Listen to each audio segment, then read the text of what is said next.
Very good morning students. आज हम अपनी क्लास स्टार्ट करें उससे पहले इससे पहली वाली जो क्लास है जिसमें हम अभिवृद्धि और विकास के बारे में उसके सिद्धांतों के बारे में पढ़ रहे थे साथियों, उसमें एक छोटी सी बात हम लोग नहीं कर पाए थे। हमने इसके 5 सिद्धांत जो हैं उनके बारे में पढ़ा था। सिद्धांत वो जो हमने पढ़े थे उसमें सबसे पहले था सततता या निरंतरता का नियम। इसका मतलब होता है कि बच्चे में जो विकास और अभिवृद्धि होती है वो लगातार होती रहती है, कंटिन्यू होती है।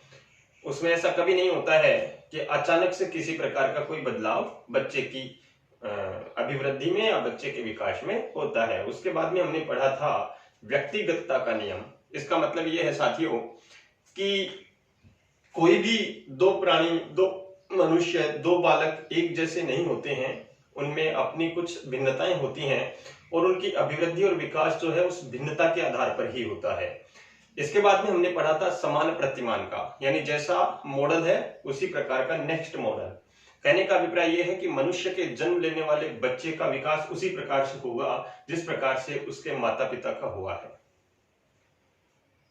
उसकी आकृति वैसी ही होगी, उसकी अभिवृद्धि वैसी ही होगी, उसका विकास वैसा ही होगा। ऐसा कभी नहीं होगा कि जिस प्रकार से हाथी के बच्चे की अभिवृद्धि और विकास होता है उसी प्रकार से मनुष्य के बच्चे की अभिवृद्धि और विकास होगा।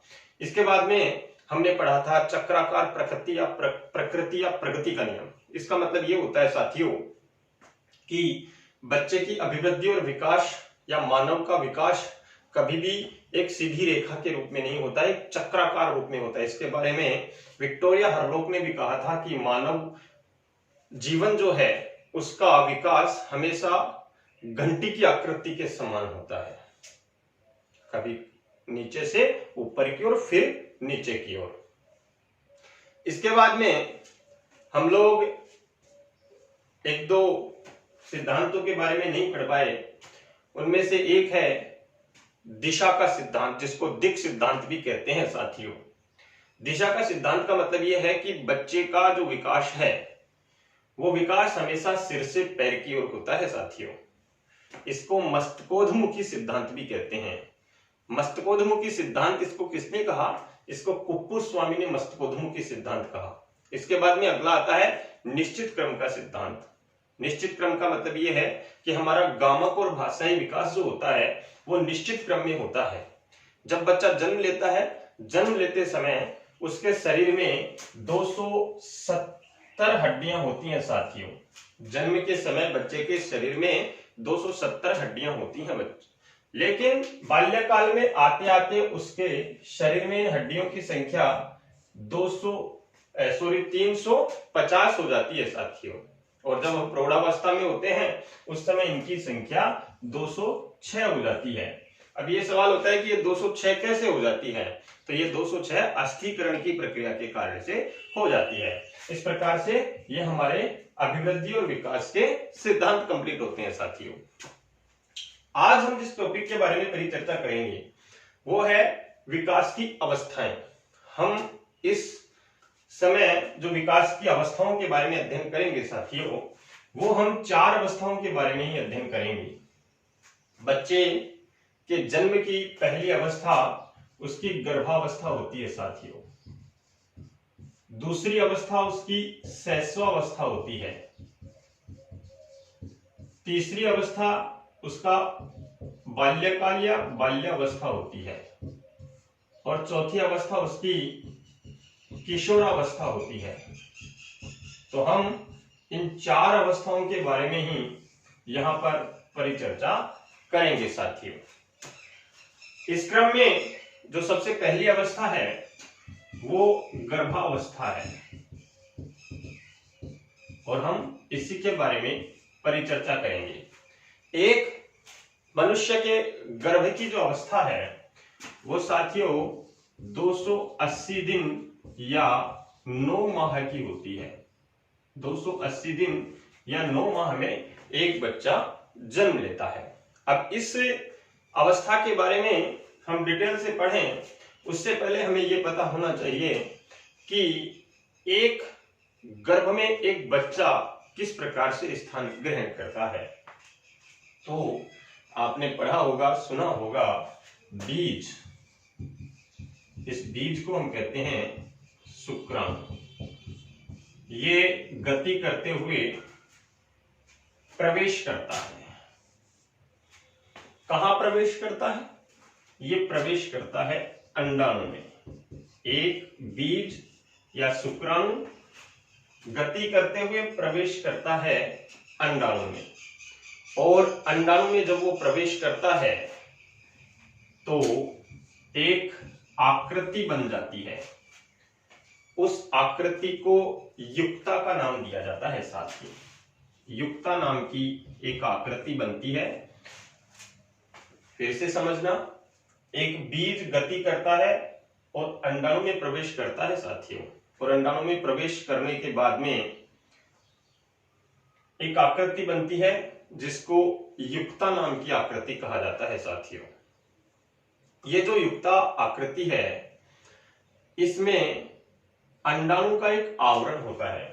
इसको अगर हम समझें तो युक्ता नाम की, ये जो युक्ता नाम की आकृति है साथियों, ये आकृति में ये जो आवरण है, ये आवरण अंडाणु का आवरण है, और इस अंडाणु के आवरण में ये जो बीज है, ये बीज सुरक्षित रहता है साथियों। इस समय ये जो आकृति बनी है, अंडाणु के आवरण में जो ये आकृति बनी है, इस आकृति को हम लोग जाइगोटा कहते हैं। ZYGOTE, जाइगोटा आकृति के नाम से इसको हम लोग जानते हैं। और यह आकृति एक कोशिका की होती है बच्चों। ये जो आकृति है, ये साथियों एक कोशिकीय होती है या एक कोशिका होती है। अब जाइगोटा जो है, उसमें ये जो आकृति बनी है, यानी हमारा जो बीज है, इस बीज को पोषण कहां से मिलता है? तो ये जो अंडाणु की जो दीवार है, इस दीवार से योक नाम का एक पदार्थ, इस दीवार से योक नाम का एक पदार्थ स्रावित होता है। एक तरल रूप में इस अंडे की दीवार से ये स्रावित होता है ये पदार्थ, और ये उस हमारे उस बीज को पोषण देता है। साथियों, 15 दिन तक हमारा जो बीज है, ये लगभग 15 दिन तक इसी अवस्था में रहता है। 15 दिन तक ये हमारे बीज जो है, ये लगभग इसी अवस्था में रहता है। ये जो सारी हमने अब तक पढ़ी है, इस अवस्था को बीज अवस्था कहते हैं, बीजावस्था कहते हैं। अब आता है 16वें दिन। 15 दिन तक लगभग इसी अवस्था में रहा। अब 16वें दिन क्या होता है साथियों? 16वें दिन ये जो अंडा है, ये फूट जाता है, और इसके फूटते ही हमारा भ्रूण जो है, ये जो बीज है, ये भ्रूण के रूप में बाहर निकल आता है। जब ये बीज 16वें दिन फूट करके भ्रूण के रूप में बाहर आता है, तो इस समय इसमें कितनी कोशिका होती है? इस समय इसमें 32 कोशिका होती है साथियों।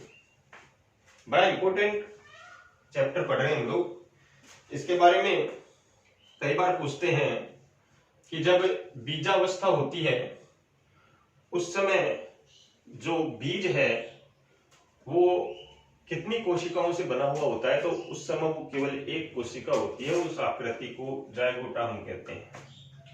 लेकिन जब एक भ्रूण के रूप में वो अंडे से बाहर निकल आता है, तो उस समय वो कितनी कोशिकाओं का हो जाता है? तो साथियों, उस समय वो 32 कोशिकाओं का हो जाता है। 32 कोशिकाएं उसमें होती हैं। अब इसके बारे में आगे हम लोग पढ़ें, उससे पहले जो भ्रूण है, ये भ्रूण में 3 परतें होती हैं साथियों। भ्रूण में 3 परतें होती हैं।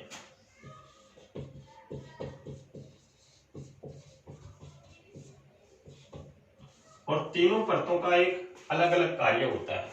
हमारे शरीर में जो भी ये अंगों का निर्माण होता है, तो अंगों के निर्माण में भ्रूण की परतों का सबसे महत्वपूर्ण कार्य होता है साथियों। पहली परत या जिसको हम सबसे बाहर वाली भ्रूण की जो सबसे बाहर वाली जो परत है उस परत को हम कहते हैं एक्टोडर्म। क्या कहते हैं साथियों? इस परत को हम कहते हैं एक्टोडर्म। याद रखना साथियों, भ्रूण की जो परतें हैं उनमें सबसे बाहर की जो परत है उस परत को एक्टोडर्म कहा जाता है। अब इस परत का कार्य क्या है? इस परत का कार्य है, इससे एक्टोडर्म परत से त्वचा और बालों का निर्माण होता है साथियों। एक्टोडर्म जो परत है उस परत के माध्यम से त्वचा और बालों का निर्माण होता है। दूसरी जो अवस्था है या दूसरी जो परत है इसकी, उस दूसरी परत को मीसोडर्म कहते हैं साथियों। दूसरी परत को हम कहते हैं मीसोडर्म। ये जो मीसोडर्म है, इस मीसोडर्म का काम क्या है? इस मीसोडर्म के माध्यम से मांसपेशियों का निर्माण होता है साथियों। इस मीसोडर्म से मांसपेशियों का निर्माण होता है साथियों। तीसरी और सबसे महत्वपूर्ण जो परत है उस परत का नाम है रिलेक्सिन। तीसरी परत का नाम है रिलेक्सिन। ये जो रिलेक्सिन परत है साथियों, इस रिलेक्सिन परत के द्वारा, इसके सहयोग से हमारे शरीर में, एक भ्रूण के शरीर में हृदय और मस्तिष्क का निर्माण होता है साथियों। तीसरी जो रिलेक्सिन परत है, इस रिलेक्सिन परत के माध्यम से भ्रूण में हृदय और मस्तिष्क का निर्माण होता है साथियों। इस प्रकार से ये तीन भ्रूण की परतें हैं जिनके माध्यम से एक भ्रूण में एक्टोडर्म के माध्यम से त्वचा और बाल का निर्माण होता है। मध्यम जो परत है मीसोडर्म, उसके माध्यम से मांसपेशियों का निर्माण होता है। और सबसे अंदर वाली परत है रिलेक्सिन, उससे हृदय और मस्तिष्क का निर्माण होता है साथियों। एक और महत्वपूर्ण इस अवस्था का सवाल है, इस अवस्था में जो हार्मोन स्रावित होते हैं साथियों, इस अवस्था में जो हार्मोन स्रावित होते हैं उन हार्मोनों के बारे में हम लोग परिचर्चा कर लें। इस अवस्था में सबसे पहले जो हार्मोन स्रावित होता है उसे हम कहते हैं प्रोजेस्टेरोन हार्मोन। इस अवस्था में जो सबसे पहला हार्मोन स्रावित होता है उस हार्मोन को हम कहते हैं प्रोजेस्टेरोन हार्मोन। अब सवाल यह है कि इस प्रोजेस्टेरोन हार्मोन का क्या काम है? तो साथियों, गर्भ धारण करने में जो सहयोग करने वाला हार्मोन है वो हार्मोन प्रोजेस्टेरोन हार्मोन होता है। एक बालक के गर्भ में प्रवेश करने में सबसे ज्यादा सहयोग प्रोजेस्टेरोन हार्मोन का होता है साथियों। उसके बाद में दूसरा होता है ऑक्सीटोसिन हार्मोन।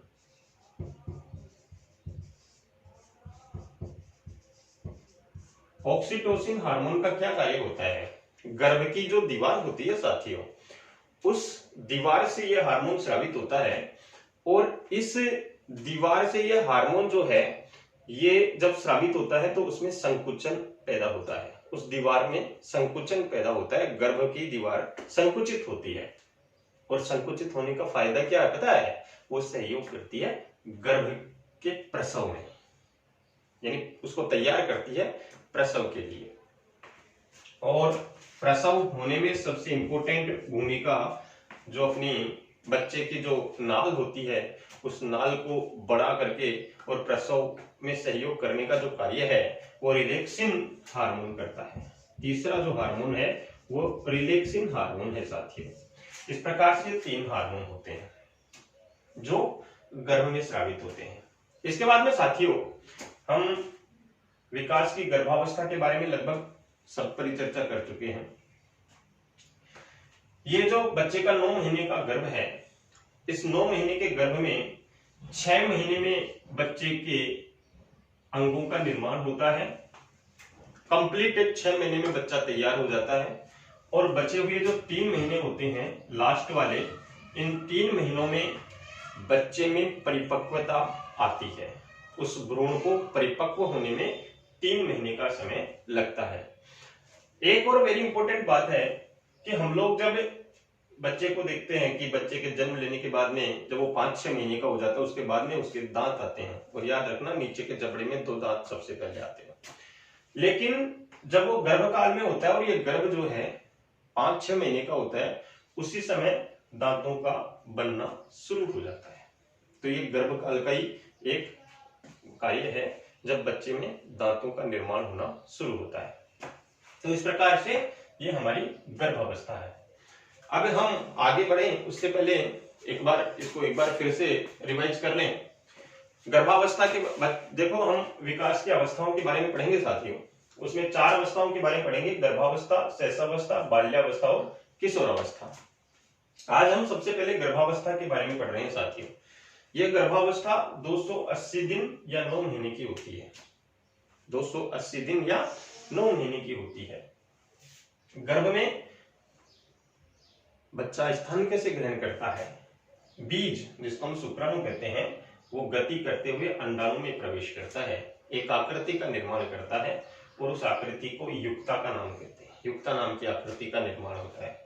युक्ता नाम की जो आकृति होती है उसमें ये सुना होगा, हम देखते हैं कई बार अंडे में जो है झपाक से प्रवेश कर जाता है वो बीज। ये बीज प्रवेश कर गया। इस बीज की जो आकृति इसमें प्रवेश करने के बाद में, अंडे में प्रवेश करने के बाद में होती है, उसको जायगोटा कहते हैं। और ये जायगोटा आकृति जो है वो एक कोशिका होती है, एक कोशिकीय आकृति होती है। और ये जो एक कोशिकीय आकृति है, ये एक कोशिकीय आकृति पोषण किससे प्राप्त करती है? बीज पोषण किससे प्राप्त करता है? तो ये बीज जो है योक नाम की एक, इसमें जो बीज है उस बीज को अंडे की दीवार से एक पदार्थ तरल रूप में स्रावित होता है, जिसको योक नाम का पदार्थ जो स्रावित होता है वह इस बीज को पोषण देता है। 15 दिन तक ऐसी आकृति रहती है। 15 दिन के बाद में ये अंडा फूट जाता है और इस अंडे के फूटने के बाद में वो गर्भ में भ्रूण के रूप में स्थान ग्रहण करता है। उस समय 16वें दिन जब ये फूटकर बाहर आता है भ्रूण के रूप में, उस समय उसमें 32 कोशिकाएं होती हैं साथियों। मां के गर्भ में, ये मां का गर्भ है,